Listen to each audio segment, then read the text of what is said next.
Good evening, ladies and gentlemen, boys and girls. Darnary McCants here. Coach McCants, fifth round draft pick from out of Delaware State University. Walk on to Delaware State University. All American in football, basketball, and track. And this is when I fell out of love with the NFL. Right now, I'm watching or looking something online talk about it's a debate between Sanders of Cleveland and Watson of Cleveland. Now, Watson has been hurt for the last 2 or 3 years, been in some trouble and so on and so forth.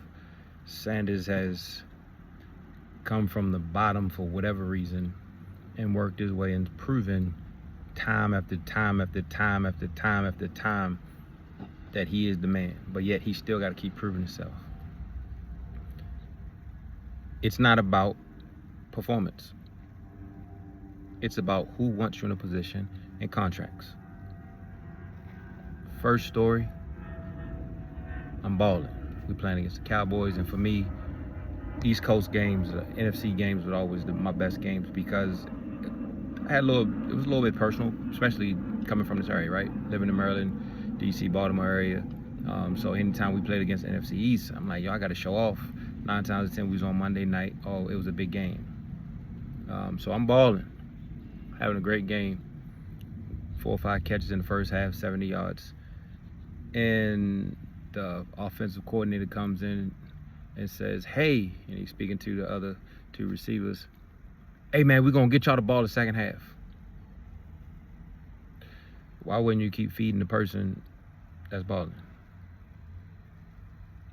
So it kind of was like, okay. And then they froze me out. So that year, I was on the same scale as I was in college. Every third touch was a touchdown.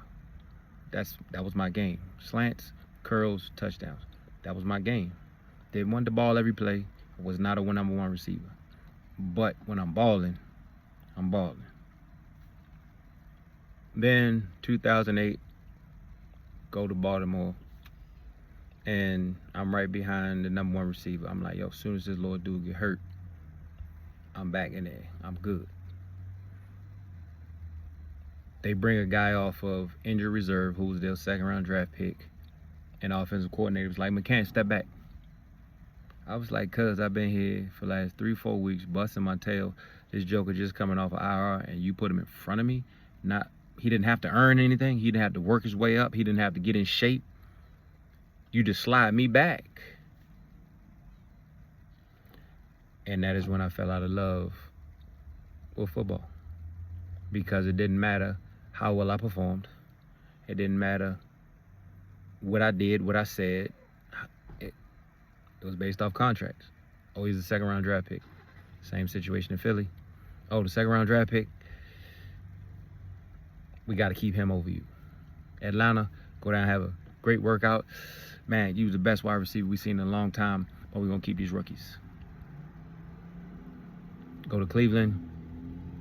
Oh, yeah, one of my coaches from, Delaware State's there. Tell me have a great workout. We'll probably get in contact with you. Offensive coordinator comes down. Hey, man, you're at the top of our list. I'm still waiting for that phone call. So I've seen men walk away from the NFL and didn't understand why, until I had to realize that it was no longer about competition. It was no longer about performance. It was strictly about contracts, the bottom line, and who wants you there. That's just the reality. I can say Steve Spurrier got me paid. He asked me one question. He said, do you want catches or do you want touchdowns? I wanted touchdowns. And he got me a check. That was my reality, because Steve Spurrier liked me. He liked my whatever I did. And it didn't matter. So he believed that when I got near the end zone, I could score touchdowns. In that year, as first guy off the bench, I led the team in receptions, receiving touchdowns. Let me get that right. Receiving touchdowns. All right. So for those coming from the bottom, understand what it is. You got to keep grinding. I ain't going to never tell you to stop. But understand, don't put your heart in it. Because when they snatch your heart out your chest, it hurt. Y'all be great.